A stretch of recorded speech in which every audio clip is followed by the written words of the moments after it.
Happy holidays, everyone. This is Mornings with Rooster. You're listening to James Gribben, and I am so fired up, baby. I get so excited about the holidays. I don't care what religion you are, as long as you are a religion. Otherwise, do not talk to me. I'm just kidding. Atheists and agnostics and everything in between are always welcome at Mornings with Rooster as well. But I love the holidays. I feel like even if you don't believe in anything, it's still a fucking fun time because everyone's all giddy, hopefully. Hopefully not too many white suburban moms are getting trampled at the local Best Buy and Walmart, because that sucks when your mom gets run over day after Thanksgiving. Don't run over anyone's moms, even if they don't want to spend time with their family the day after. And that makes sense. You get a break from all the hustle and bustle of entertaining people. So shout out to all my Black Friday moms. And that would be a good a movie, Black Friday. I feel like that's an easy cash grab, like I don't know, pretty simple. I'm sure they've already done a Black Friday, whatever. Sponsors, yes. My intern's looking at me like, let's go. Trying to keep these under 2 minutes. We're already at a minute 37. Yes, my sponsor, Robel Araga's podcast. Please don't listen to this fucking podcast. Very funny podcast, very funny buddy of mine. Check his podcast out. And, of course, thank you for sponsoring this podcast. We are in a podcast boom. I was reading an article about it. I know you guys don't care, but they're saying podcasts are only going to get bigger. So count your blessings that you're on board the Mornings with Rooster train, because this thing is on biscuit wheels, and we're going to Gravy Town. So buckle up, ladies and germs. Yes, thank you to Robel Araga's podcast. And what else was I going to say? Oh, yeah, just stay safe out there during the holidays. And if you have a coworker that doesn't like you playing holiday music, Christmas music, just tell them to deal with it. So shout out to the guy I sit next to, Gina Malone, who's probably working at home today, which is the future of working. I'm calling it. You heard it here first. 4-day work week, and robots handle most of the tough stuff. So, yes, shout out to Gino. This episode, I'm legit excited. Enough of my stupid antics and bits. This one is really fun. So I reached out. By the way, this is the first episode where I don't have a comedian on the podcast. We'll see how my ratings and my listener subscriber count goes. Hopefully it goes up. But I reached out to these guys. They are two members of the Kurdish Cultural Center of Illinois. For those of you guys listening and you don't know what the hell that is, have no fear. We talk about it in the podcast. Long story short, I find the Kurds, which are an ethnic group of people in the Middle East, to be fascinating. They could very well be the recipients of the newest country in the next few years. So basically, they are in Iraq, Iran, Turkey, and Syria. When the Ottomans, the Brits, all these other empires were splitting up the Middle East, making these modern-day states, these countries, they kind of screwed over the Kurds, and they just made them a part of all these other countries that they didn't really fit into. And so we have now these people without a home, without a country. So I read an article a long time ago during the invasion of Iraq with the U.S. in 2003, and ever since then I've kind of followed their story, reading up on them. So I reached out to these guys in Chicago, and they were very, very welcoming and excited to do this podcast. So we met at Studio B over at IO Theater. Thank you, IO. And we got to chatting. I know this is a long intro, but I wanted to kind of break it down for you guys since they're not fucking comedians like every other guest that I have. So they are both getting their masters here in Chicago. One is studying journalism. That would be Ridvan Bolgi. And the second one is getting his master's in Middle Eastern Studies, Bahadin Hawar. So, ladies and gentlemen, I hope you guys enjoyed this. It was a lot of fun. It's educational. We shoot the shit, however you say that. We had a lot of fun. Very nice guys. And keep an eye out for them because they're incredibly smart individuals. Ladies and gentlemen, Ridvan and Bahadin.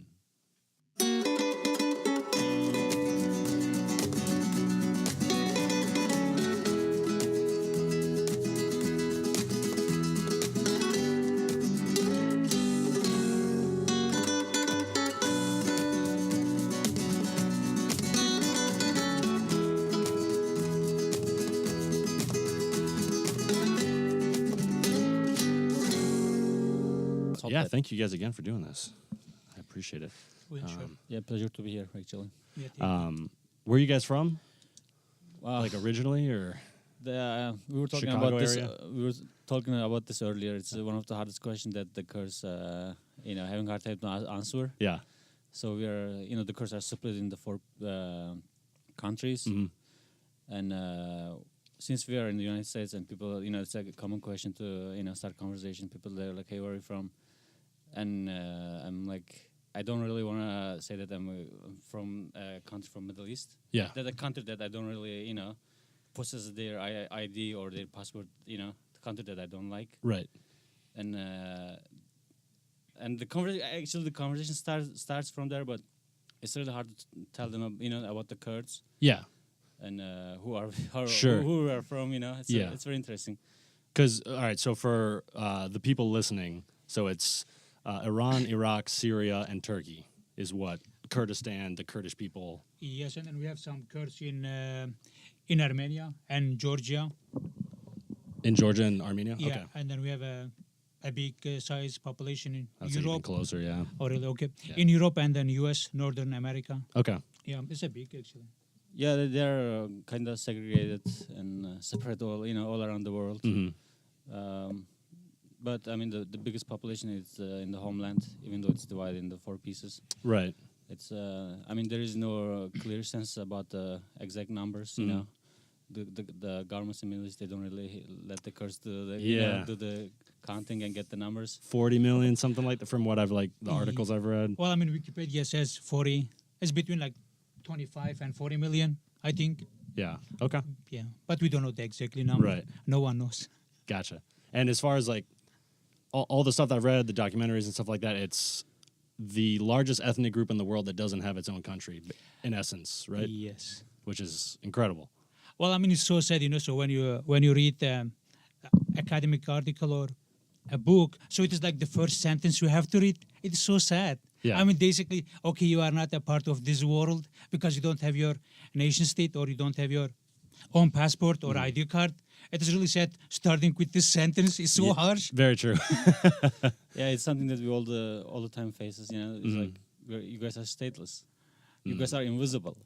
Yeah, This is what pretty much the books and the articles, news all the time. Yeah. Say about the Kurds, and it hurts, but Sure. it's also the story of Kurds. It's a long struggle actually. Yeah. So. I mean, it's incredible. Like the little I've read, or not the little, but the little I know, I guess, it is an incredible story. Like as many countries and groups of people in that part of the world, it's so many different outside influences. You have the British or the Ottoman Empire, and just kind of shaping things when they possibly might not know what's best for the region. And then from there, you're still dealing with these issues, 100 years later. And I don't know. Yeah, it's a good point, yeah. So that's why we are suffering, So this British or French, they were there and then they divided the land of Kurds between 4 and 5 countries. And then now still we cannot speak our language or we cannot give Kurdish name to our kids in Turkey. So I'm still Ridvan. He's going to answer your question. Where are you from? That's what's amazing though, is that Yeah. it's like it does take that preface. Yeah, I mean, it definitely indicates that how we struggle with this. Yeah. Even my answer. Yeah. So yeah, It's a good point. I was born in Turkey. Okay. It's the Kurdish side. It's the southernest of Turkey. Yeah. And yeah, I mean, I've been here for almost 4 years. Like today say that I think it's going to be my 4th anniversary in the United States. Happy anniversary. Thank you very much. Yeah, it's glad to be here. It's safer and more comfortable, I would say. Yeah. And did you come straight to Chicago? Yes, yeah. Okay. I mean, that's the story is actually very, very interesting, and I don't really know anyone from here. So I found the Kurdish Culture Center of Illinois Facebook page. Yeah. And I sent them a message. I'm like, hey, I'm coming to Chicago. I don't really know anyone. I don't really speak the language well. So somehow Yeah. and you guys helped me. I so- responded to, by the way, his email, so that's why we know each other. Okay. Yeah. I said, okay, well, we are here. Yeah. We have a small community. Well, here's the challenges, the good sides. And then he decided to come to Chicago. That's amazing. Yeah, it was very interesting at the beginning, but now Yeah. we're building a community. Yeah. We're definitely doing better. Mhm. He's one of the Bahadin. He's one of the pioneers of the Kurds in Chicago. So he Gotcha. he really knows what's happening in Chicago in Yeah. the community. So Wow. And Bahadin, how long have you been in, or you're also from Turkey, you said? Yep, I'm Or from okay. it's a city called Mardin. It's Okay. like southeast part of Turkey. Uh-huh. Or you can call northern Kurdistan. There's a terminology is really Right, like, ambiguous. Sure. So I came here. Well, I went to Alaska, by the way, first. I went to What? Alaska. Yeah. How'd you get out there? So I went to Alaska to do some fishing and then explore the island. I was Yeah. on Kodiak Island. Oh, yeah. So I was on Kodiak Island, and then when I was there, I checked the temperature. I said, well, where is the second coldest part of the U.S.? Chicago. That's why I came here. You got And- the first one out of the way. Yeah. So then I came here 2010, Okay. and then I love it. And then it has been 8 years. Wow. And then, as Ridvan said, we established Kurdish Culture Center, Mhm. and then we now have some families, friends. We have a lot of activities. Not big but small community, but connected Yeah. and active. We trying to help each other. Hmm. Yeah, Wow. yeah. speaking of community and connecting them together, it's Yeah. like in terms of course it's very hard. Yeah. They are technically from 4 or 5 or 6 different countries. Hmm. And they're really like they're from different Yeah. places, and bring them together. It's such a hard work. It really needs so much effort. So we sometimes struggle with that. Yeah. But now we have people from especially 4 pieces of Kurdistan. We have our New Year celebration. It's a cultural thing, Nowruz. Hmm. You should definitely come. Sure. It's so I'd much love fun. to. It's a very nice. It's one of the good example of Kurdish culture. Uh-huh. And it's one of the oldest celebration of humankind. Yeah. So you should definitely see. When is it again? It's in March 18th or Okay. March 21st. 21st. Yeah. Even you can have some Kurdish dress, traditional Kurdish dress. Let's do it. You will be fancy. So. Okay. So, with everyone in like the geographic area of Kurdistan, is it, as far as the language of Kurdish, is it different like dialects, or does everyone basically have a general understanding of everyone else? Like if someone a Syrian Kurd and Iranian Kurd. Yeah, it's a good question. So we should talk about the Kurds, who are the Kurds, Sure. their language. So we have basically four main dialect. Kurmanji, so we speak Kurmanji, and then the Kurds speak Kurmanji, could be found in Turkey and Syria. And Wait, Kurmanji is that Kurdish? Like yeah, the same it's a language? dialect. It's a dialect of Kurdish. It's Okay. a dialect of Kurdish. Okay. Yeah. So we have Kurmanji and Sorani. So two main dialects actually. Uh-huh. So we have, and then some small Zazaki and Gurani. Yeah, Bahrami. There are like few other small dialects, but Sorani and Kurmanji are the main dialects that Okay. the major population speak. So, but still we can have a conversation, but we cannot really discuss some big issues. Okay. We can understand each other. Sorani, Kurmanj, it's not two different language, but a dialect. So they use different alphabet. The Kurmanj, we Really? use Latin scripts, and then they use Arabic. I mean, Huh. that's the issue of borders. Like, Yeah. Absolutely. since we're from It's a Turkey, good point. Turkey's, those yeah, artificial Latin. borders, they use Latin alphabet, Yeah. and Yeah. in Iran, Iraq, and Syria, they use Arabic alphabet, and Yeah. we don't have a right to choose our alphabet Uh-huh. because we cannot really practice our language. Right. So we use whatever the government use. Right. So it's it's very tricky actually. Gotcha. Yeah, but the Syrian and Kurds, they use Latin. Yeah, recently Yeah. I think they use both. Yeah, some And in parts. recent activities, the Kurds are gaining some rights in Syria, Yeah. even though the war is going on there, for Yeah. 8 or 7 years, Yeah. or almost 10 years. I mean, Yeah. I mean, it's been 6, 7 years almost. 2011, I think. wow. Yeah. Kind of when it really got bad. And Yeah. since then they have gaining some rights. They have some schools. Right. And they teach in Kurdish. Finally, I Mhm. mean, the Kurds in Syria, they have a long history. Uh-huh. Finally, they are able to teach in their language, Yeah. and they use the Latin alphabet. In school. Gotcha. Huh. I went to Turkey in 2014, and nice. my ignorance, I didn't know that it was the Latin alphabet. So I got there, I was like, all right, here we go. I'm really going to have trouble figuring out where I'm going. I was like, oh, it's in the Latin alphabet. I was like, all right. And then I got to Bulgaria, and it was like Cyrillic again. I was like, all right, I'm lost again. So did you go to Kurdish area at that time? No, I was just on the west. I just just- Istanbul area, yeah. Oh, nice. And then I ran out of money. I mean, it's a nice city, you know. Multicultural. It's a big capital, so it's definitely worth to see. Yeah. And I mean, it's one of the biggest Kurdish cities actually. Yeah, it is the largest. We Yeah. have like 5 million Really? Kurds who live in Istanbul. So the Wow. Turkish Yeah. government systematically trying to push the Kurds out from the Kurdistan. Uh-huh. They, you know, like I don't know, like in the past they burn the villages. They, you know, don't really invest a lot of money, so people can move to big cities. Yeah. And when the plan is if they move to big cities, they will get assimilated easily. yeah. So like we have 5 million Kurds in Istanbul, Yeah. literally. What so. are you doing there? you are not supposed to be there. Yeah, right? But unfortunately, as The Ridvan politics, said, you know, it's a part of the assimilation Sure. policy of Turkey. Wow. So our family lives there. Yeah, my family. They Yeah. go to like Kurdish region. You know, during summer, spend some time harvesting, and then go to Istanbul. Okay. Yeah.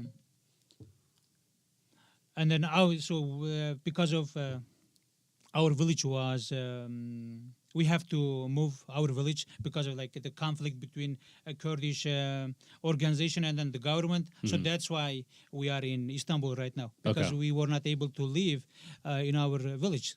They offer 2 options. You know, you have to fight with the Turkish government, or you have to leave your village. And then, well, my dad said, okay, well, we are going to leave. You know, I don't want to fight against Kurds. Was it like an offer or like a It warning? was not offer actually. Yeah, it was like Pretty terrible offer. yeah, it's like mandatory. You know, you have Okay. to. Yeah, Wow. was so we picked to leave our village, our sweet village.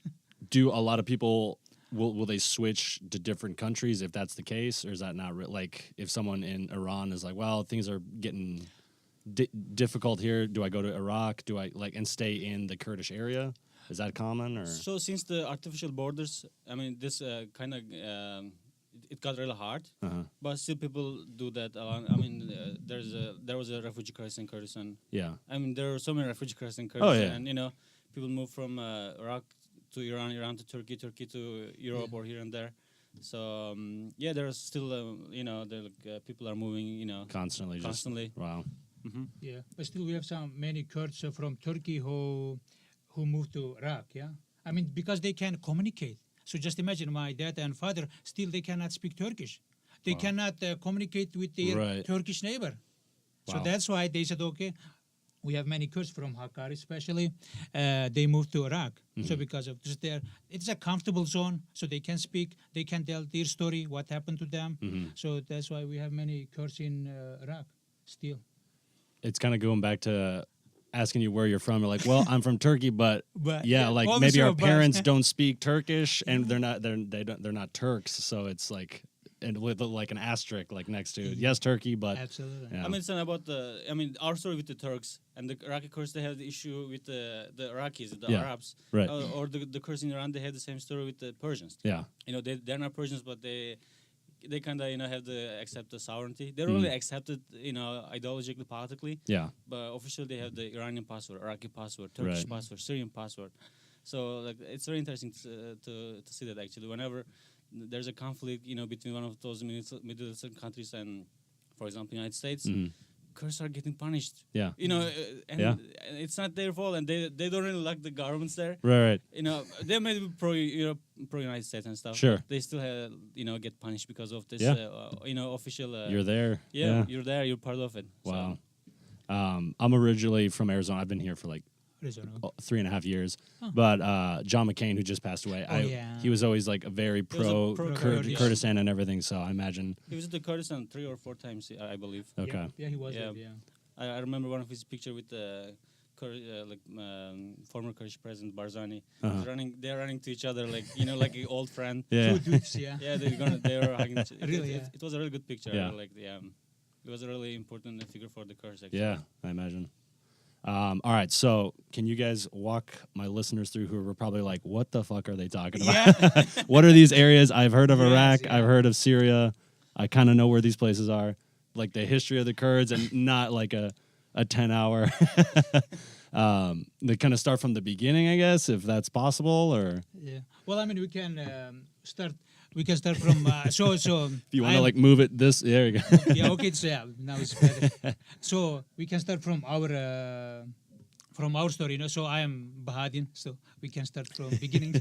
So I'm student at U Chicago. Okay. And then I'm study history, Middle Eastern history, especially Kurdish history and Yazidi histories. And then it's my first year at U Chicago. And then my goal is to get my PhD degree ultimately. Establish some Kurdish department around U.S. Unfortunately, we don't have like a Kurdish studies here in the U.S. So it would be nice to have some department or chairs around the country. Yeah, so that's all. Yeah, I'm also a student. I study journalism in Columbia College, Chicago. It's a master's degree. I'm about to done. Hopefully in December. Congrats. Thank you very much. So, it's. I mean, I observe the Kurds here, in the diaspora. Also the immigrants and so many other, other stuff. Yeah. So it's been a nice journey, I would say. Very impressive. I got my bachelor's in history. And I was like, goodbye forever. He's a historian. I mean, he's a really good historian, especially in terms of Kurdish history. Yeah. He's, I think, one of the best, even though, I mean, he wouldn't mention it, but he has another master's and some other stuff as well. But, yeah. Well, we'll talk. We have time, I think we have time. Yeah. Maybe later. So as far as like general history of Kurdistan, like where do we begin? Well, so it is the trick. We don't have a lot of sources, We cannot tell, okay, this empire was Turkish or Armenian or Kurd. It's really hard to tell this food, or in terms of food too. We cannot tell, okay, the baklava. You cannot say it was the Turkish baklava or coffee. We have Turkish delight, Turkish coffee. Okay, but actually it's we have Kurds, Armenian, Arab, Persian, Azeri. It's really hard to say, okay, this belongs to you. Yeah. So that's why, I cannot say the Kurds, they live in the Middle East. They have their own culture, language, history, their music, the clothes, but I can talk about the 19th century because of I focus on the 19th century Ottoman Empire and Kurds. Right. But even if you go to 10th century, we have some books that they mention about Kurds. They said, okay, the Kurds, they participated some war, they were here, they were there. So we have some accounts, even 7th century, 10th centuries. We have books, they mention Kurds and their land, Kurdistan. Even it's not exactly Kurdistan, the land of Kurds, in with other terms. And pre-18th century, or even then, were you guys nomadic kind of groups of people, or? Well, we had nomadic, semi-nomadic, some Kurds who lived in city, urban. So they were able to produce their own books or their own production. Okay. Yeah. So the culture, the library. So we have different groups. Gotcha. And then we have Yazidi Kurds. We have Sunni Kurds. We have Shia Kurds. Even we have some Jewish in Kurdistan. So it's really multi-ethnic, faith dimension, region. Okay. Even the Kurds. Right. We don't have only Muslim Kurd. Okay, majority of Kurds are Muslim, but we have Yazidi Kurds too. And then we have some Christian groups like Nestorian, Chaldean in Kurdistan. Okay. They were able to speak Kurdish language. They were neighbor with Kurds. Yeah. So I don't know. There are a lot of, we cannot right. It takes days, weeks to. Sure. Yeah. So 18th century. Yeah, 19th century, 10th century. The Arabic sources mention Kurds. Yeah, during with the expansion of Islam. Yeah, when they go to Mesopotamia or Anatolia, so they will see the Kurds, and then the Kurds converted to Islam. Gotcha. In with I think 9th or 8th centuries. Okay. Yeah. And then as far as more recent stuff, is it Ottoman Empire? Is that where it starts? Yeah. So the Kurds during the Ottoman Empire, they had their own autonomy region. So they were able to establish their library, or they can appoint the judges or religious figures, because they were they had their own region. They were able to control. Of course, they had some relationship with the Istanbul, the capital. So, but they were okay. I mean, their language was. I mean, they were able to speak their language. But in modern Turkey or after the Republic of Turkey, so the Kurds could not speak their language. Or if you speak a word in Kurdish, they are going to give you a ticket. It's really ticket per word. And then so they wanted to find a solution. They said, okay, I'm not going to speak in Kurdish, but let's say that, okay, can you give me a bread in Turkish? Does that make sense? Right. So, I mean, they thought they are not speaking in Kurdish. However, they were speaking. Right. So can you give me like bread in Spanish? Yeah. I mean, you are saying in English, but so it was a way to avoid to not having a ticket. Okay. So it was really interesting. Per word, you have to pay money. Right, right. Yeah. There's wild. a story of one of like Kurdish journalists who got punished because of his whistling in Kurdish, right? Oh yeah. The gendarme stops the journalist. They're like, "Hey, you're whistling in Kurdish." Like stylistically, Stylistically, that's like a Kurdish whistle. Like I mean, this is how the Wow. gendarme understood that. The officer, and then he punished the journalist for that, and he was. I mean, he died. They killed him. Years back, but yeah. this is how he, Wow. was making fun of with the officers. What do you know what the Kurdish whistle is, or I mean, we don't know. Probably he just knew he was a Kurd and he's like, no, that's a Kurdish whistle. Bro. he was very well known. Musa Okay. Antar. He's one Yeah. of the predominant journalists in Turkey. Kurdish journalists in Turkey. So Gotcha. The probably the melody was Kurdish, or the Yeah, song the melody was in Kurdish, Yeah. you So know, that's why they so- can Okay. figure. Yeah. it's very interesting. The There are so melody, many, okay. Yeah. very interesting stories about discrimination in Turkey. Yeah. I mean, especially against the Kurds. It's, Yeah. Right. it's a huge thing. Yeah. So Ottoman Empire, there is a Kurdistan region, Oh, yeah, like there's a officially. Yep, the province. Okay. Even before, if you go to Iran today, there's like the province of Kurdistan. Right. Still is there, but in Turkey, so we are from Turkey, we are more, we know more because we lived and then we spent almost like 20 years there. In Turkey, it's the harshest, the part actually. So when you compare with the Syria, Iraq and Syria, the Turkey was the harshest part because we were not able to speak our language. You cannot give Kurdish names to your children. You cannot, as Ridvan give a good example, you cannot sing, whistle. You cannot sing in your language.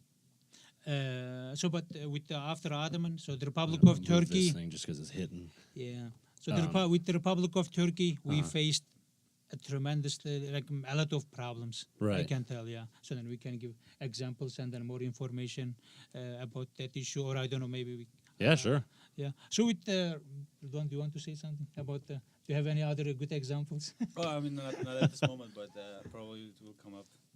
Yeah. As the conversation goes. So maybe our the name of the place name, So we have like Kurdish name in like our village, but the government changed it. They said, look, you cannot use the old name. So now we have like Turkish names, and then so it's another good example. Actually, so when teacher went to a village, they cannot find their place because no one knows like their Turkish version. Oh, They're not okay. familiar. Don't even Yeah. speak the language. Yeah, they can. It's another. Yeah.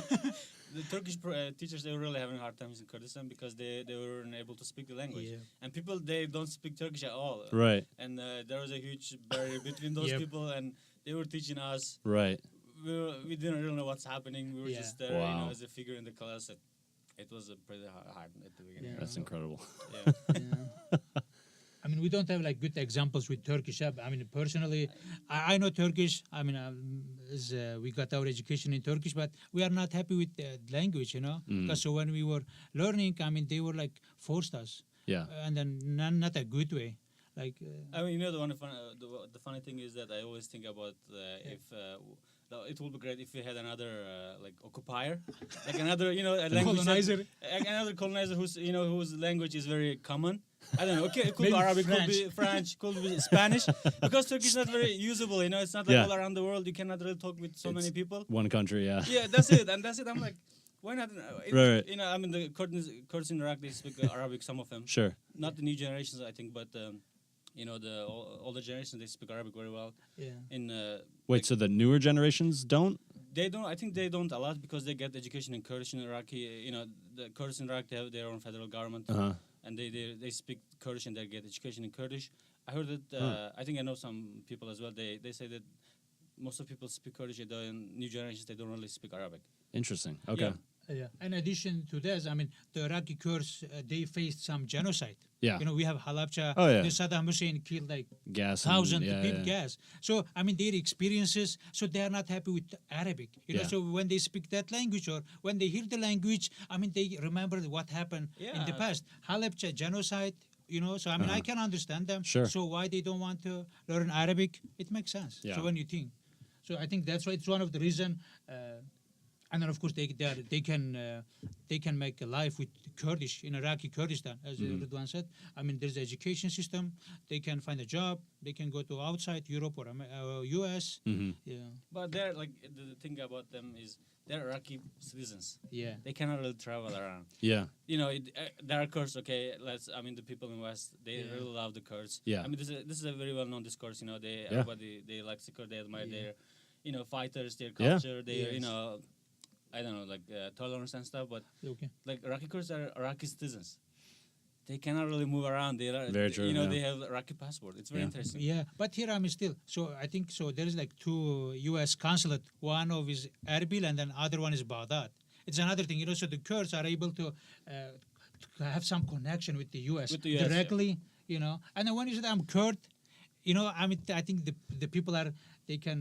Oh, remember we were in a road trip to you know, we're traveling to other states, and at one of border patrol in Arizona, he stopped us. Yeah, well, yes. And he was like, "Where are you guys from?" Like, you know, we were like four bearded guys Yeah. in a Toyota Corolla, traveling around Toyota with Corolla. a huge bag on the car, With a what?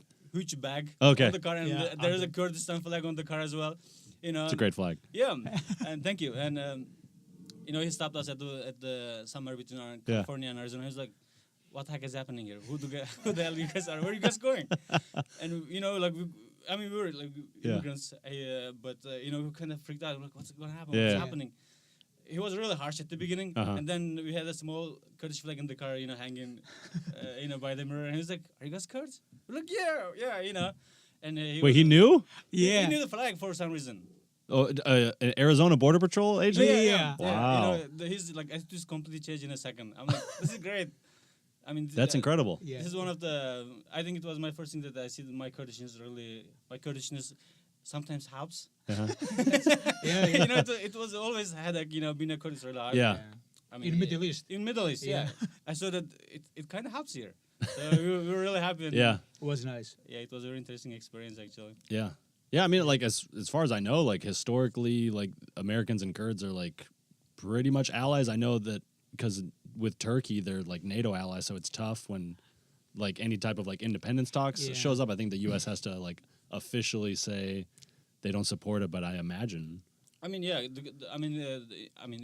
The independence of Kurdistan is a big thing for us. You know, Sure. we always talk about it. Yeah. Probably every day.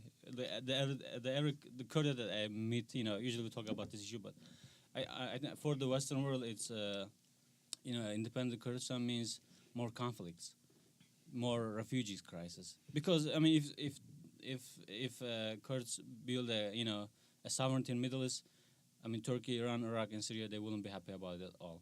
Even during the referendum in last year, you know, Turkey, Iraq, and Iran, they got together. You know, they took the city of Kirkuk, which is one of the historical Kurdish cities. You know, and the Kurds lost the city because they couldn't defend themselves against all those Right. fighters and governments actually. Yeah. So.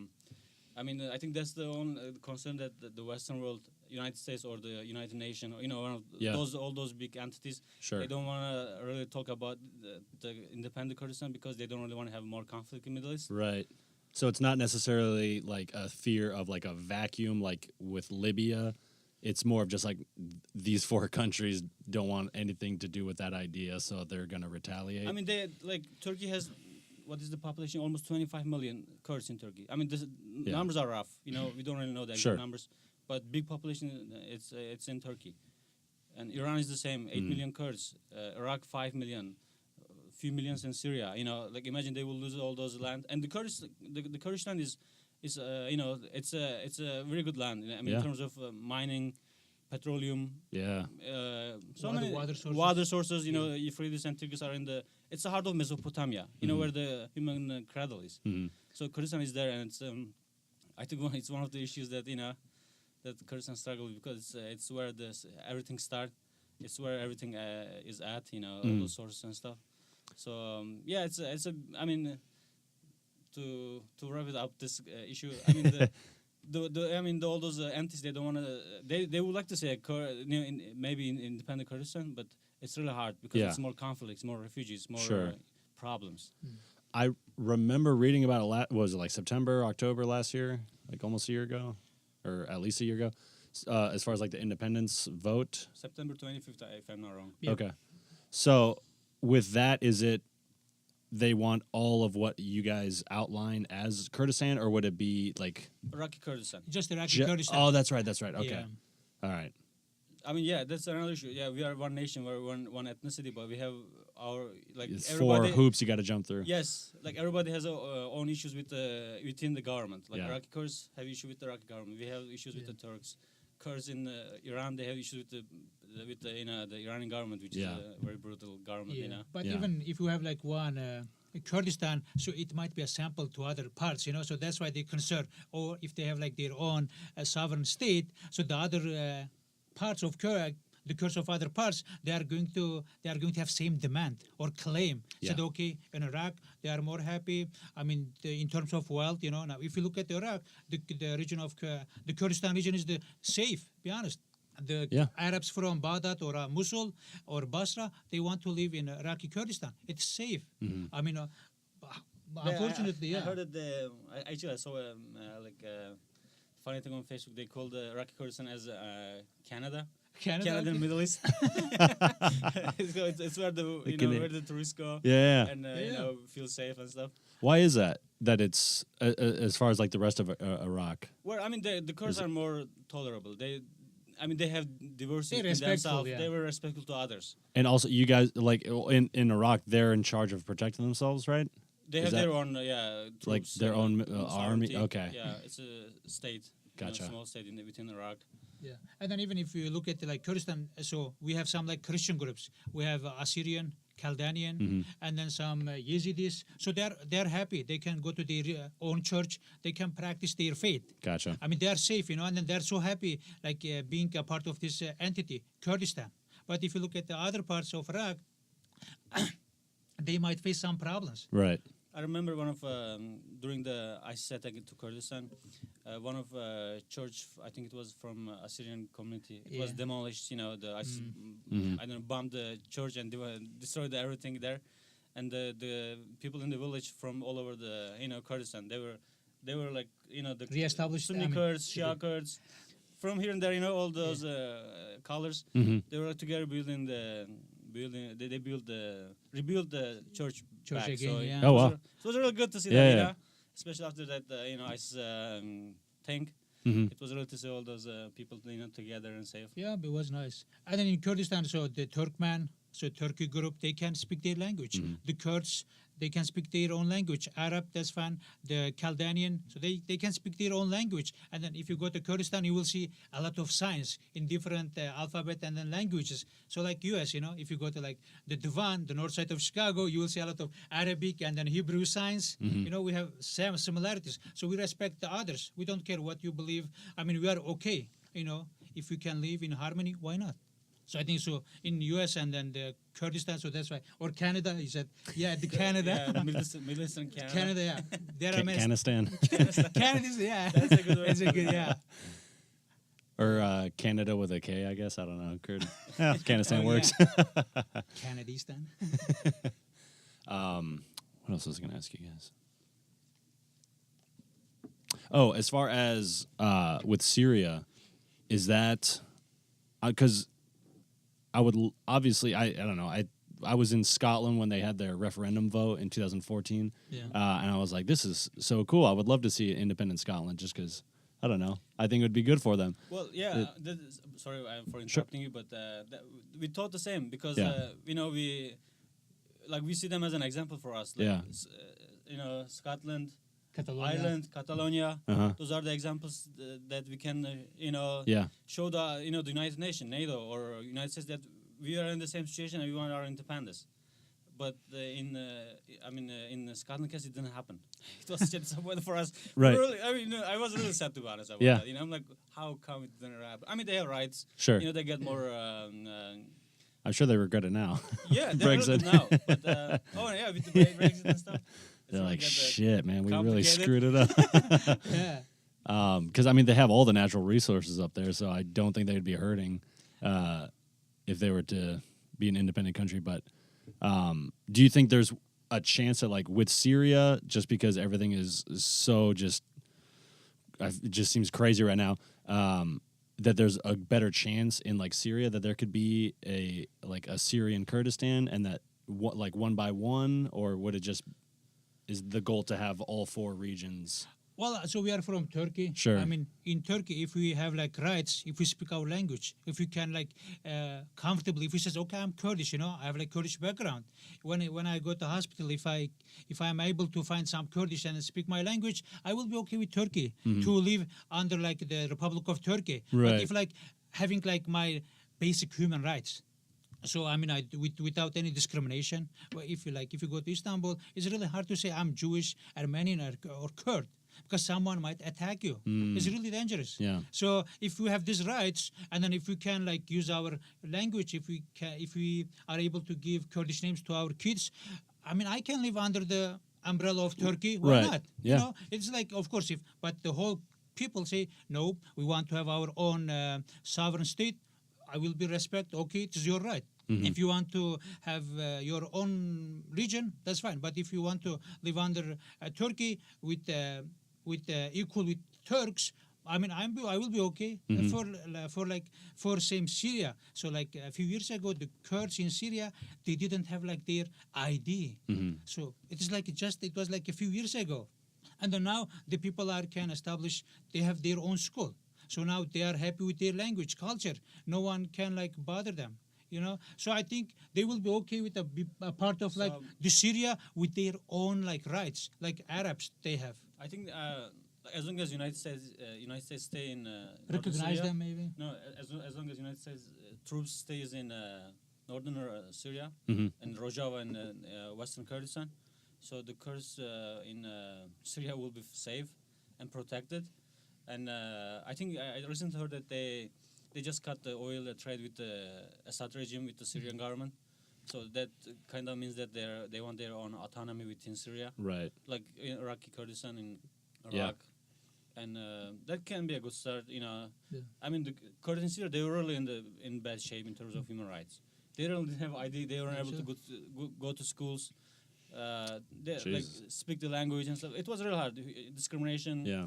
Arabization of land, they change the land, they migrate the people from all over the Syria to change the whole the region and stuff. Yeah.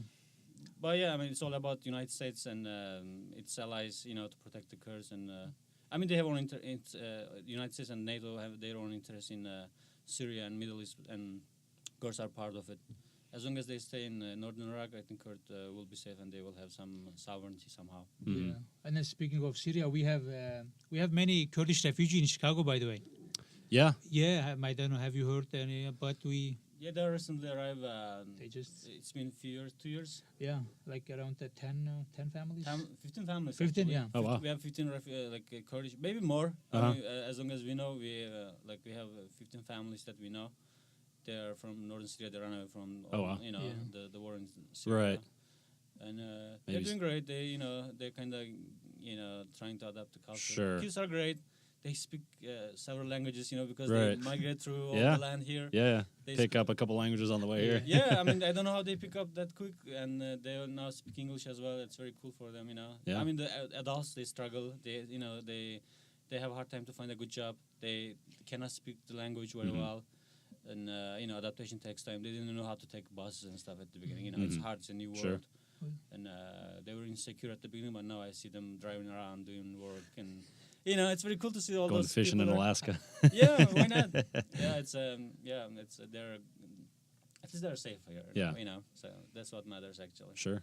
I was reading somewhere Nashville's got the largest Kurdish. Little Kurdistan. Yeah. That's how they call it. They have their own, neighborhoods, I think. neighborhoods, Shops and the whatnot. Shops, yeah. Yeah. And like Nevroz Market, Salahattin Center, it's which is a mosque, and The Hog Market. the Hog Market, Yeah. a few other stuff. The population. Pop the microphone. Thank you. Yeah, sorry about that. No worries. The I mean, in terms of population, it's people say 20,000 people, not million. In Nashville? In Nashville. Oh, yeah. wow.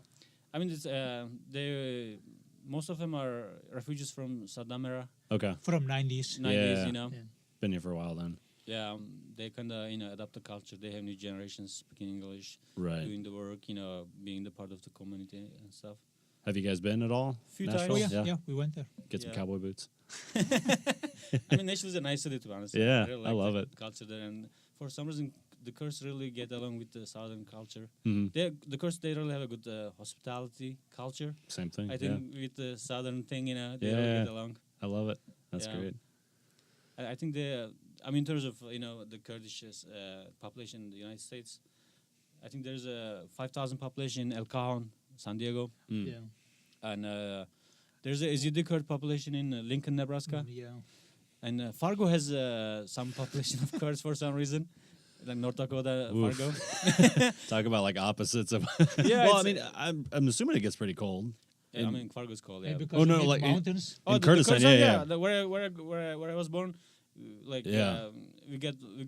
we got more snow than in Chicago. Oh, really? So, Yeah, Wow. yeah, a lot of snow, and the temperature was getting minus 30s. We're same. called.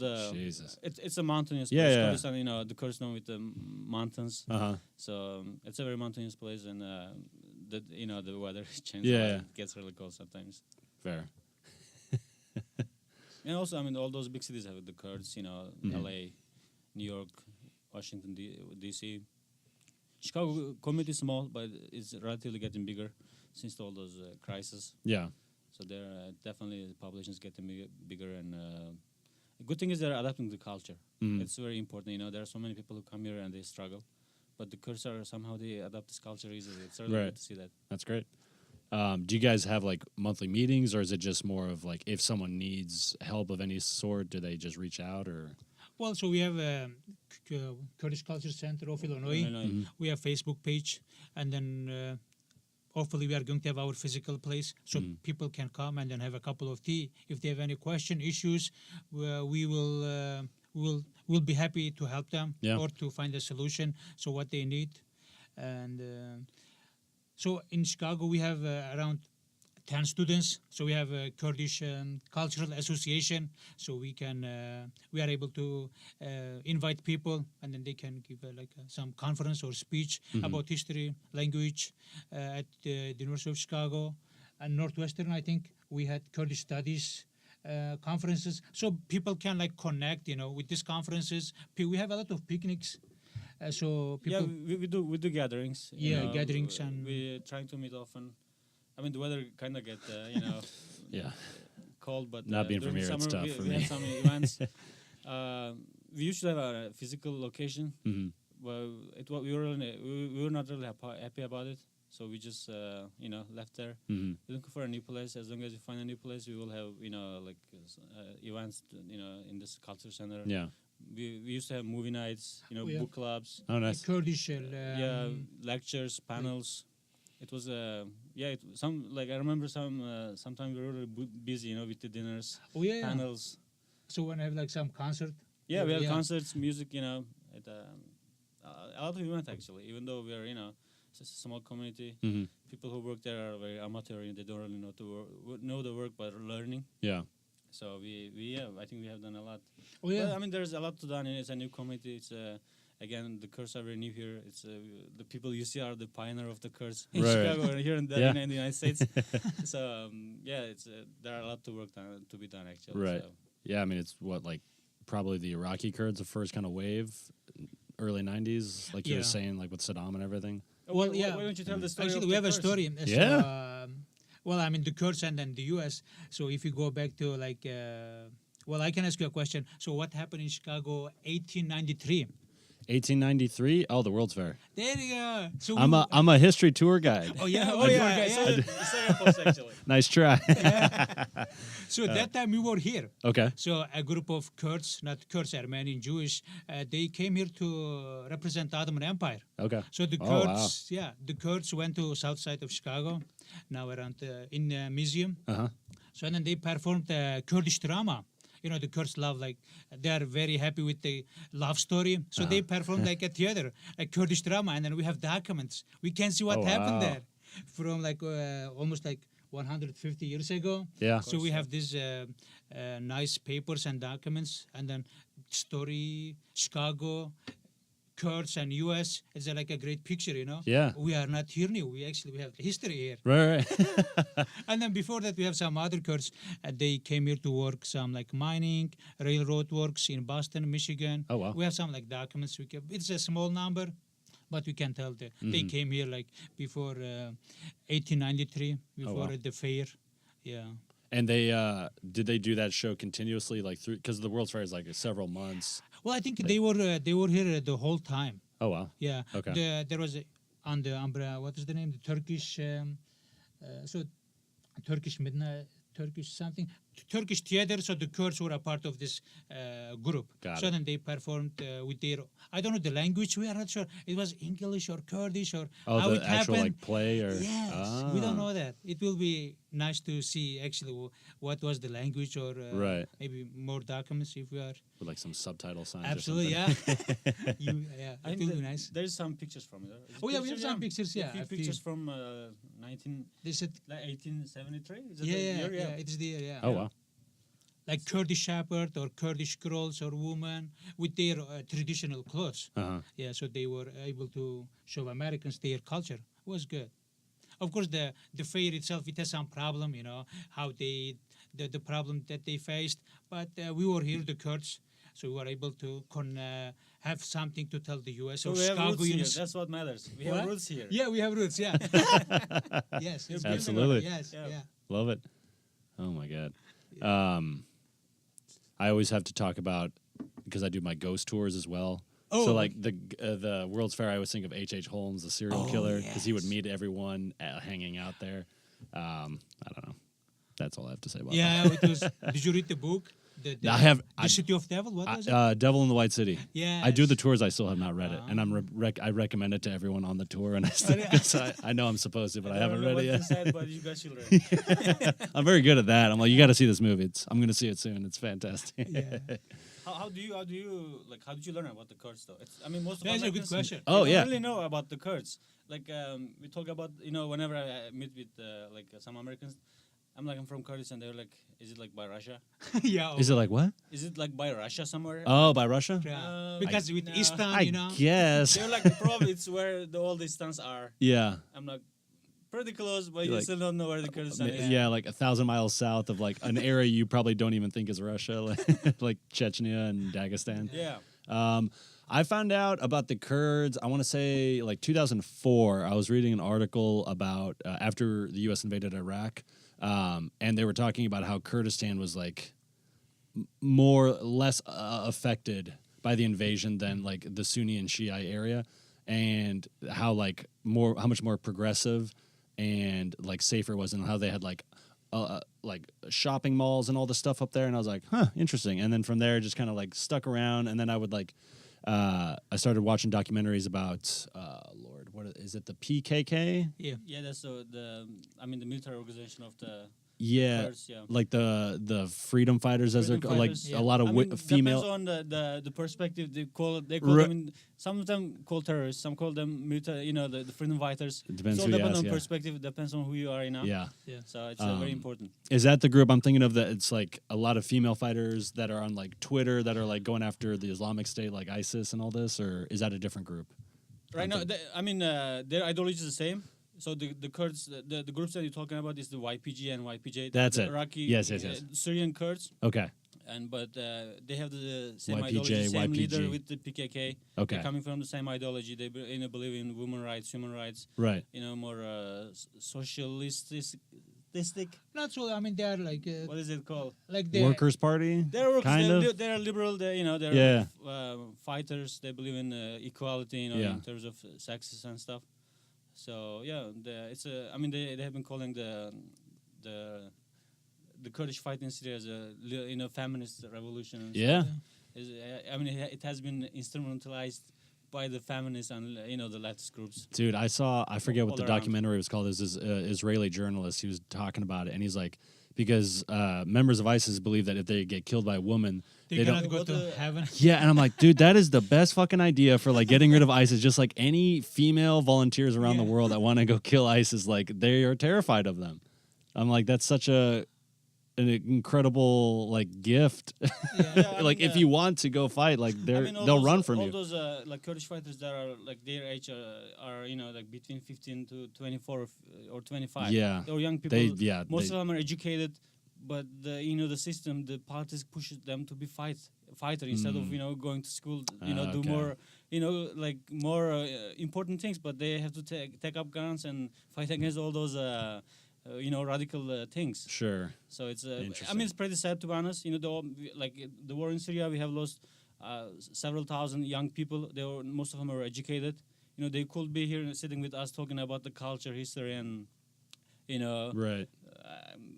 poetry or whatever. Sure. But they are there fighting to protect themselves. Right. I mean, their body, their ideology, their culture, everything. Yeah. So They it's, didn't have like chance. Yeah, I mean, they have to. Just imagine they are coming. They are I mean, killing they people. don't. I mean, there's a common sense about the Kurds that they are good fighters. They're not good fighters. They just have to be fighters. Yeah, they have to. You know. They just And I'm backed up in a corner. Of course, I'm a good fighter. Yeah, like- I mean, I'm not a fighter. I haven't seen a gun. Yeah. And but those, if you're there, somehow you learn because it's important. Right. I mean, that's like kind of the narrative, like in Afghanistan in the 80s, like, oh, they're good fighters. Like, Oh, they've, yeah, they've been against- able to beat the Brits, the Soviets, the Americans. Like, well, they're also like have constantly been attacked. So I'm sure, yeah, they are good at fighting because they have to. They have to, yeah. It's true. Yeah, well, no one wants to have a life with a gun. Right. To be honest, I mean, if they want, they can go to college, university, have a degree, Yeah. or have like a normal life. That's it. and a like- normal life. Yeah. It's Like not- like Kurds are more. I mean, like originally they are like shepherds. They like Yeah. the Nature. epic world, nature. They're more into poetry, love. They're into those stuff. They're not Yeah. really fighters. Right. They're into pencils. but when they have to, they can fight. They have I mean, this they have ability. to fight. They fight, yeah. I Yeah. mean, they take up the Kalashnikovs and they go to and fight against all those groups in the Middle East, like because they face really so many injustices in Yeah. Middle East, like Iraq, Iran, Syria, and Yeah. Turkey, and their fight. I mean, the Kurdish fight it's almost like in the modern era, it's more than 100 years, right? Since the artificial borders, they have been fighting against all those cruel governments, Mm-hmm. Yeah. and they haven't given up. I mean, it's a really long fight. We have lost so many people. No, not more. Some of them are fighters. They're just random people, villagers, Sure. kids, women, teachers, journalists. And it's been a really like cruel war Mm-hmm. for Kurds, and the war in Syria was the last of it, and we Yeah. even just Kobane, the city of Kobane, ISIS killed 3,000 Kurds in just only one city. Wow. I mean, the city didn't fall, but we lost 3,000 people. Technically, it's fall. Like 3,000 people is a future of a nation. Yeah. So Absolutely. it's very sad actually. I'm really I don't like the idea of the Kurds are good fighters. Right. Using them like a war pony. Like, Yeah, oh, yeah. no, we just got to pump them full of money. And It's like, really sad, if you go to like Google and then search Kurd, you will see a lot of like gun, Women like fighters, military. yeah. yeah. That's No, it. Yeah. really, Like, it's so sad, Yeah, I mean, we're like, we're writers, we're poets, we're more, we're good at so many different things. Mhm. But first thing come up is the being the fighters. Guns and Roses. right. I'm like, this is not us. Just the system pushes us to Yeah. do this. Yeah. Yeah, I mean, I guess if you get put in that light of like, oh, we're good fighters, because then you're only gonna divide the people that could support you because it's depending on who you ask, like if they're good fighters or like you were saying, like the PKK, like it depends who you ask if they're a terrorist group or not. Like some people view them as freedom fighters, other people like. So if you can get past they're good fighters and more towards these are people like everyone else that enjoy the finer things in life if possible, and they have an incredible culture. Like, yeah, it's It's very definitely dramatic, actually. yeah. I was going to ask you guys, as far as like the dividing up of like the Middle East, like by other empires and whatnot. Like, what is your guys' thoughts? Like, had things been split up differently, like I always think of Iraq, as far as like how that country was put together.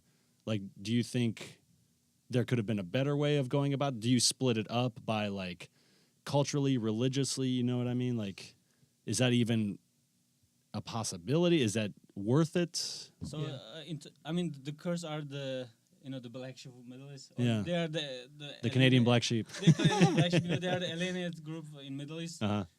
I mean, for example, in Iraq, there are like Kurds are Sunni Muslim, majority of them.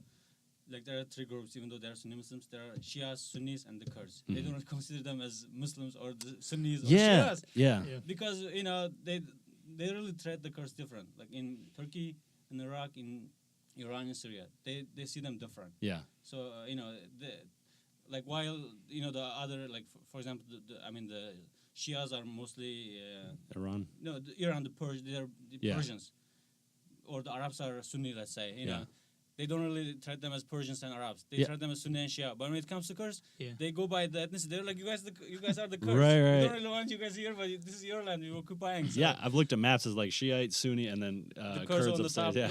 Yeah. It's interesting. Even if you look at like Turkey and Syria, so we have some relatives in Syria side. Uh-huh. I mean, we are relatives, our like cousins, Yeah. So, but because of these borders, unfortunately, we cannot see each other. Yeah. So it's really hard to go to other side. You have to have passport, and then we. There's a wall right there right now, right? There's a wall between. I mean, we're talking about the war between Mexico and the United States, right? There's a war. Turkey is building a wall. They're actually Turkey building and, one? Yep, they're between building. the Kurdish region. There's a wall between Iraqi Kurds, Syrian Kurds, and Turkish Kurds. Wow. Yeah. And like there was a very interesting footage that I remember from my childhood. So since the border was closed between Syria and Turkey, and people are relative from the both sides, they're like cousins, brothers, sisters. Yeah. They were like during the celebrations, they were not able to pass the borders, so they were approaching the borders, throwing the gift to each other. Yeah, during holiday. It was like Yeah. a huge like border with the mines are Yeah. there. Yeah. They were like throwing the gifts to each other. So Wow. they need to exchange the gifts and stuff. Yeah, with their family and friends. Yeah, they were like throwing the gifts to each other. I'm like, I remember this, and it was on the Turkish television all the time. I'm like, it's stuck in my mind. I mean, I'm 20 years old. I still remember that scene, and then it makes me sad. And then if you look at the Turkish media, they said, okay, well, they are trading illegally. Illegally? What if, I mean, you like divided us between two states, and then now you're saying they are trading illegally?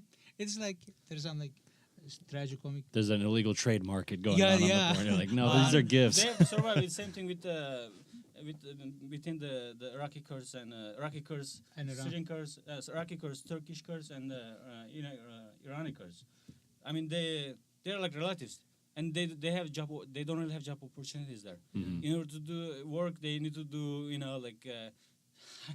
I mean, officially it's illegal.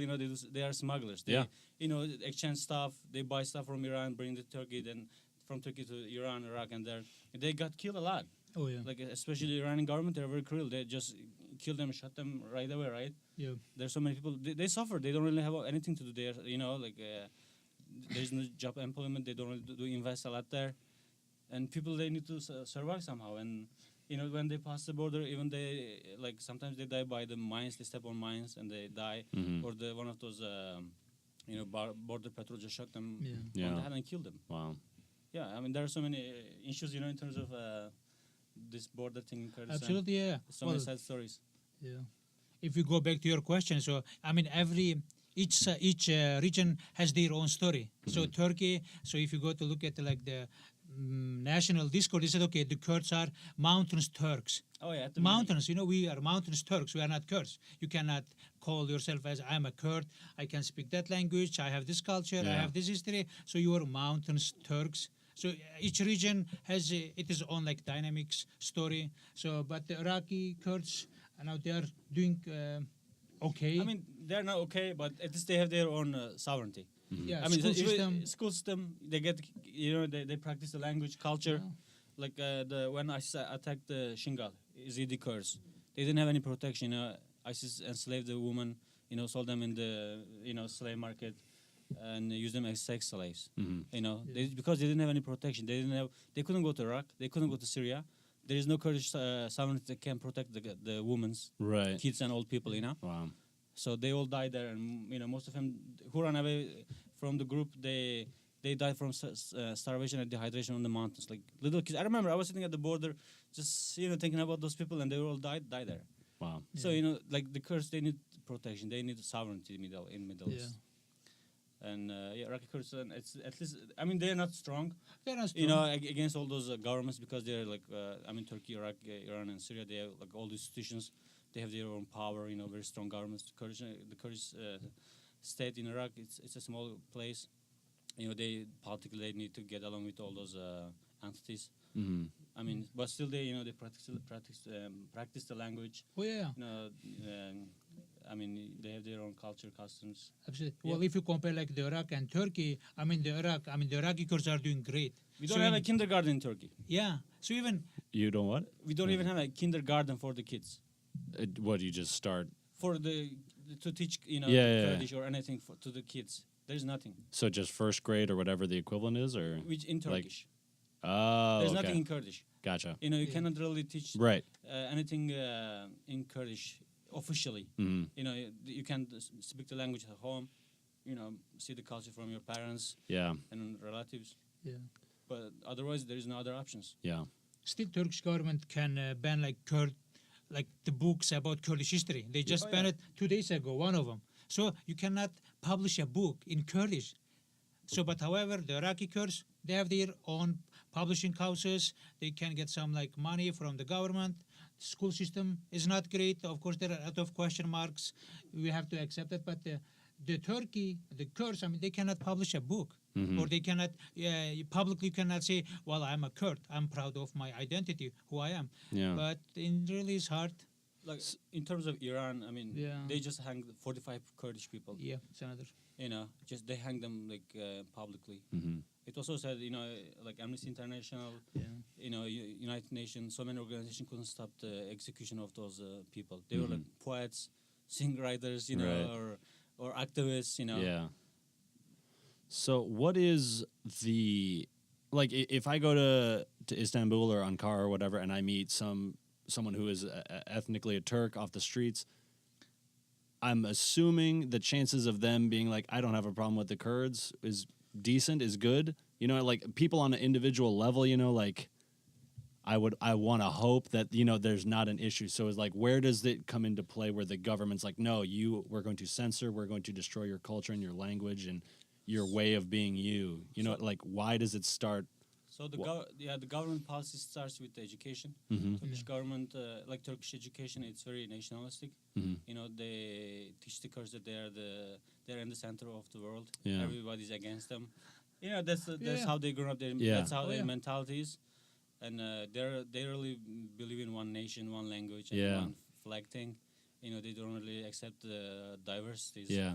Especially in terms of Greeks, Kurds, Armenians. They don't really like those nations at all. Yeah. The people that you will meet in the streets, they probably will be against the Kurds. Mm-hmm. They will call them terrorists, probably. Oh, wow. Yeah. So it's, even though, it probably is, sitting with another, a person who's Kurd next to him in the bus or train. Right. Wow. There's 5 million Kurds in Chicago, in Istanbul. It's so interesting because I keep thinking of, with England and Ireland, and it was just racism towards the Irish, but that's the English going to another island, another country, and saying, "Oh no, we're taking you over." Whereas the Kurds have been there forever, and it's still just like this, like, "No, you guys can't be who you are, where you're from." It's just, I don't know, it blows my mind. I'm sure for you as well. Yeah. It's just, have there been Kurdish politicians, or do they not even in higher up positions in Turkey and Iraq?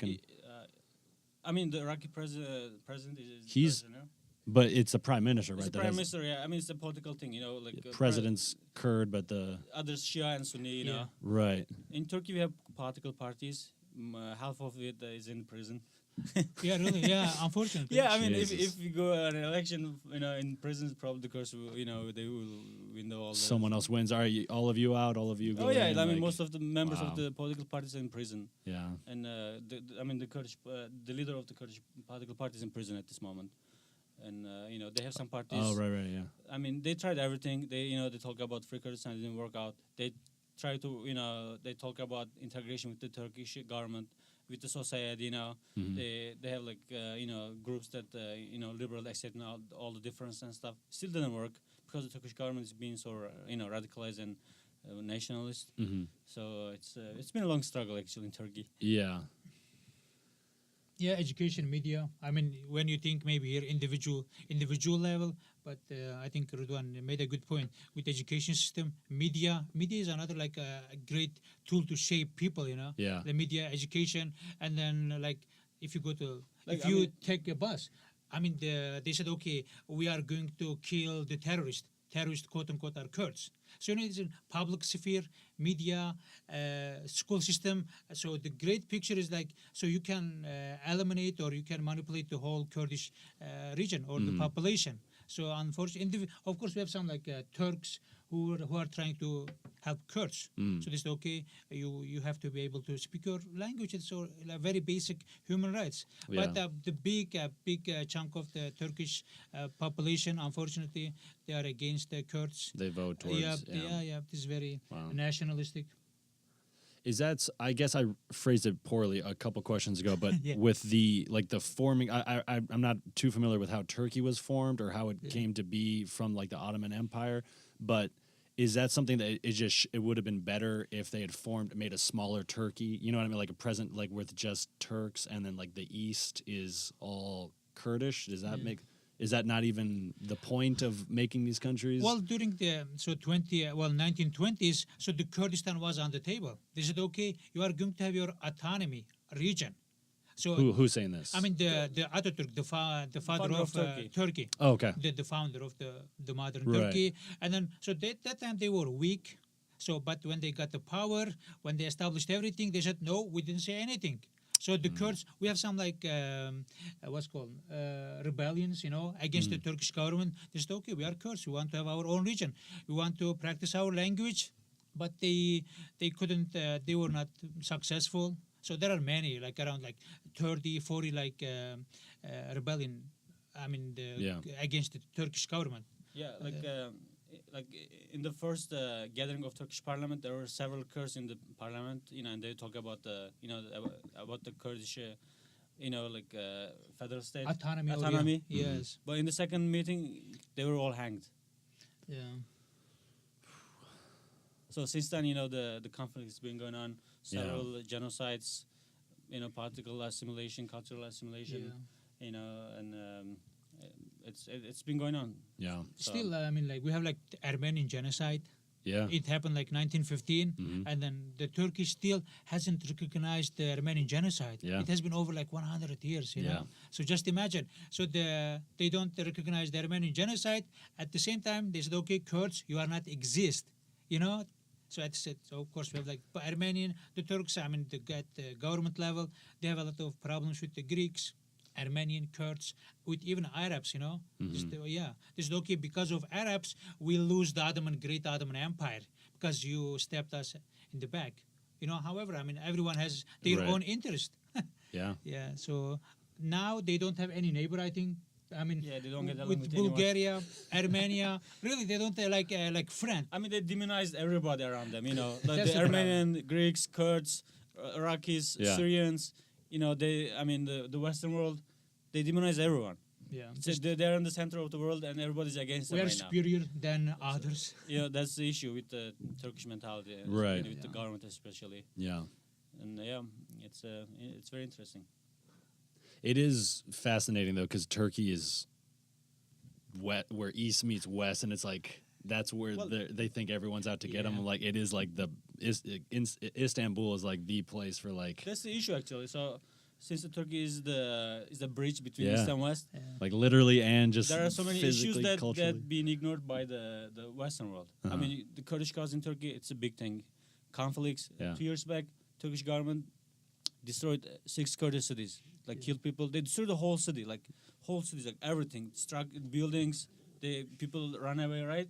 It was a big conflict. Absolutely. It was on. It wasn't even on the news. It wasn't on anywhere. And because Turkey is one of allies of NATO, you know, it's a. I mean, They're right there, it's like it's a key for to, Europe to. Yeah, it's a it's a secular Muslim country that they need to Yeah. use for to reach out to Middle East Muslim like nations and stuff. Yeah. So they said, okay, just ignore it. They don't really see what's happening in Kurdistan because of those issues. It's Turkey's, geopolitical position is really good and it helps Turkey a lot actually. Yeah.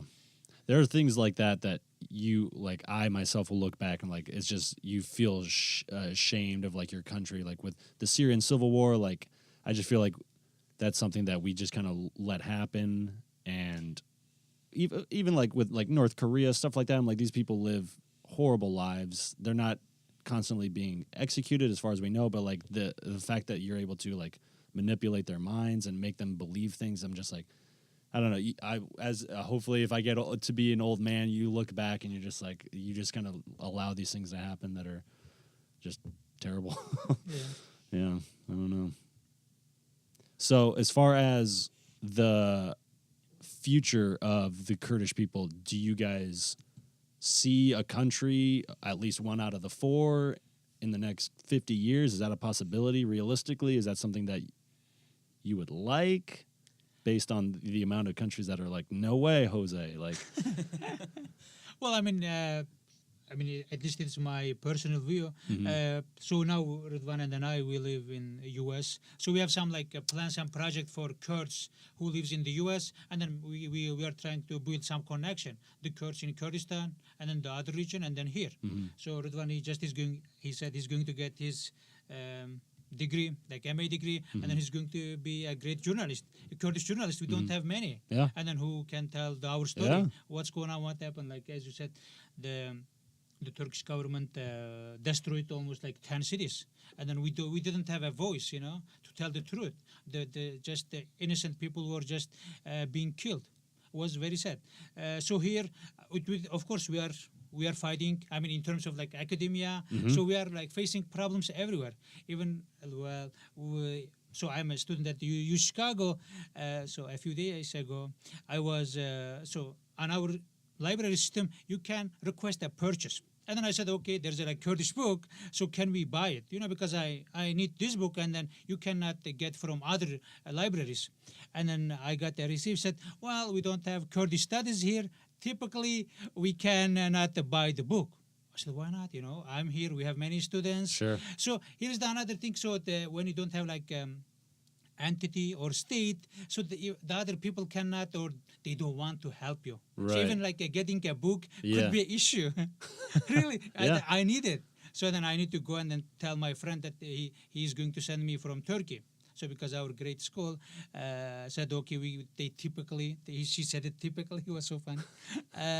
If we go back to your question, if Turkey if we be equal with Turks in terms of like anything, language, culture, we'll be fine. There's no need, we don't have to like carve the new borders. Yeah. And then of course I want to see my brothers, my other the Kurds from other parts, they safe because we live same culture, we are listening same music, we are sharing same history. It would be nice, but I think so. The 4 parts, they have their own dynamics, their own like dynamics, and then like what's called the background, So I think so. I cannot talk Kurds in Syria on behalf of Kurdish from Syria, so because I don't know what really they want. I had Turkey, so I have family, and then I have some life experience from Turkey. But in Turkey, of course, if you don't let me speak my language, if you don't let me open or establish a Kurdish university or college, I'm sorry, but I cannot live under these circumstances. I have to be able to open my own schools. Or kindergarten at least. Yeah. We can be a part of. So the Kurdish language is a great language. So why not? We can be a reach with another language. So the people can have like a different view, like another perspective with know or learning another language. If they said okay, I'm okay. I don't mind to live in Turkey with my own ID or my own background, Sure. Kurdish language, I will be fine. Almost- Of course, I need to call my region Kurdistan, not like Southeastern, or when I said someone Kurdistan, oh, it was close to Soviet, it was a part of Soviet Union. No, it's Middle East. Right. Yeah. Yeah. Yeah, we definitely need recognition. Absolutely, on somehow map. because it's very important. Really, we don't like here in the nation, people don't really know us. Yeah. I mean, besides that, we really struggle. They treat us as Iraqis and Iranians, Yeah. as Turkish, and if they have issues with those governments, we are the ones suffering. I'm like, I don't really have anything to do with those governments. Why are you punishing me like that? Yeah. So we really need recognition in terms of politics and sovereignty. Yeah, we want to be on globe, yeah? It's at least Yeah. on globe, Yeah. map. Right. So when someone look at the Middle East, oh, we have some Kurds. It will be nice, and then they don't have to go to like Russia. We are not there. We are here. Going to like Kazakhstan. Yeah, Kazakhstan. Turkmenistan over there. There are a lot of Stan. So Where's Stan? I feel like It's I a read that. Farsi. it's like land of. Land of That's this. what it was. Yeah, okay. that's right, yeah. yeah. It's that simple. Yeah, It's very simple. Okay. Yeah. I think it's a Farsi, like yeah, it's word yeah, something. suffix. Oh, okay. So like all like what the Persian Empire like covered, kind of. Because was the Persian Empire in like Kazakhstan or no? Well, I mean, they were were- around there for a while. Okay. Yeah, it's language, and then when I mean, it's a dominant language, all Yeah. over the Middle East. So Yeah. they got. I mean, everybody got from it. So even Gotcha. Arabic, they use like Arabistan, in other language, Pakistan, Saudi Arabia, Kazakhstan, Pakistan. Yeah, Pakistan, Turkmenistan. yeah. Like land of Pakis. Yeah, the land of Pak. Or Yeah. They like Thailand, the land of Thaistan, technically, the land Right. of Thailand. Yeah. Gotcha. Yeah, It's very Thais- simple. Yeah, that's a good example. yeah. Thai Stan. Yeah, Thailand. Yeah, that's a Farsi version of it. Yeah, we Gotcha. can have one Originally. more Thaistan. Yeah, Kurdistan, it will be I fine. mean, it I can be think. for Kurdistan. We don't really, I mean, yeah, it will be nice to have one country, but we wouldn't, hurt if we have four Kurdistan. Yeah. So why not? It's for peace. Yeah, I for mean, if peace they are land. okay, if they are happy, why not? I mean, we don't have to have like unified Kurdistan.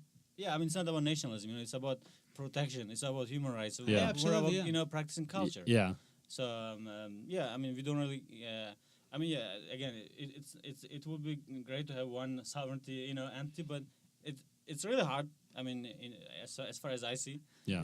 but we're okay if the governments provide us the equality, Sure. the human rights, democracy. Absolutely. Yeah.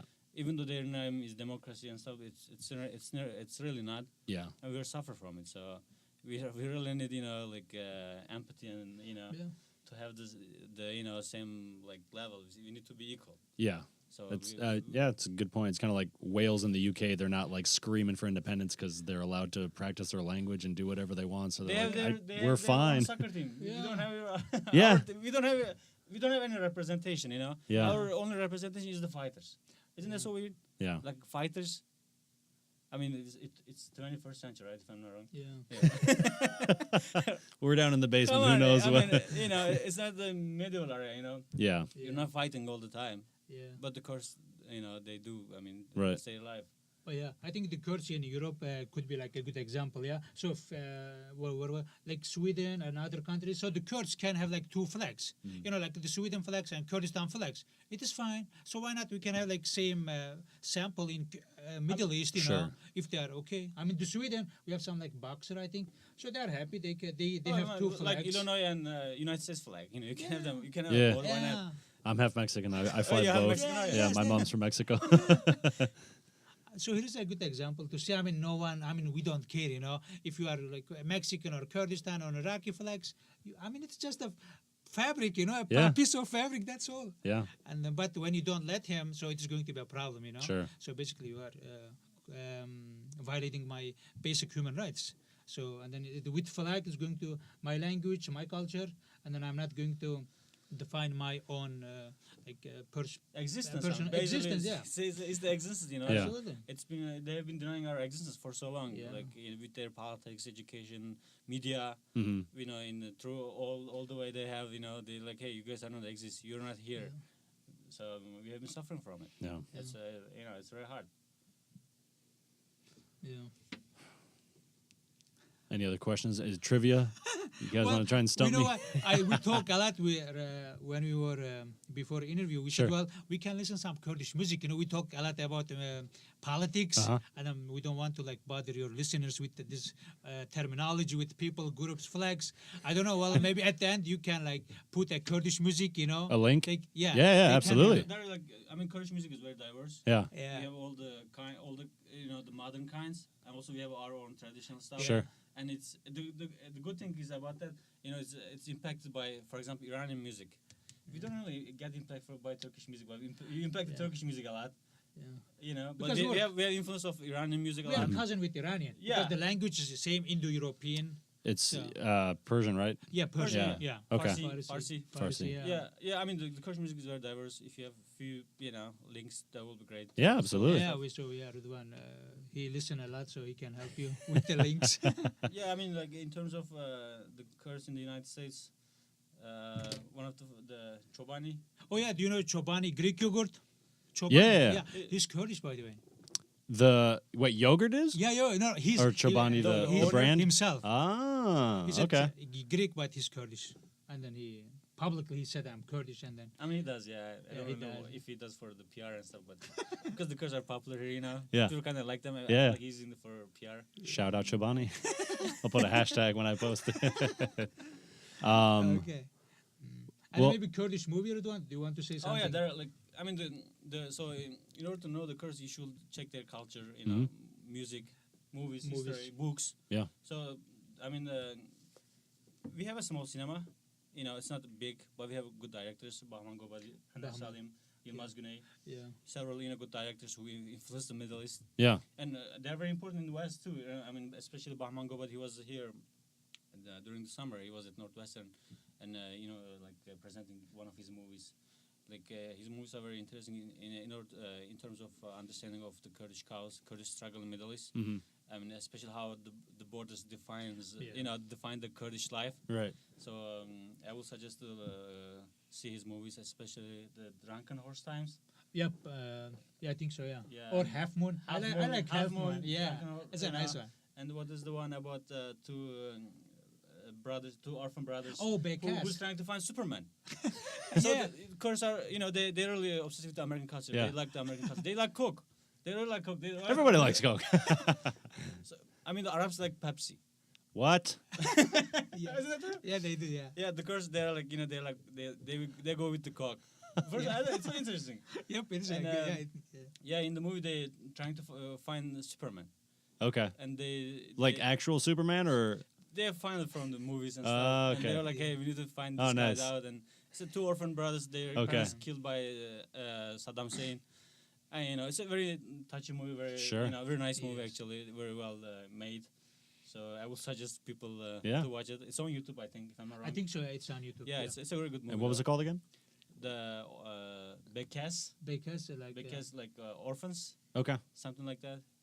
or person who doesn't have anyone. Yeah, something like that. Yeah, We will I- give you the name. It's Okay. fine. Yeah. You can link to Yeah, perfect. add the link. And Bahman Gobaz has several movies. His movies are really Yeah. good. Yilmaz Güney, he made movies. He's from Turkish side.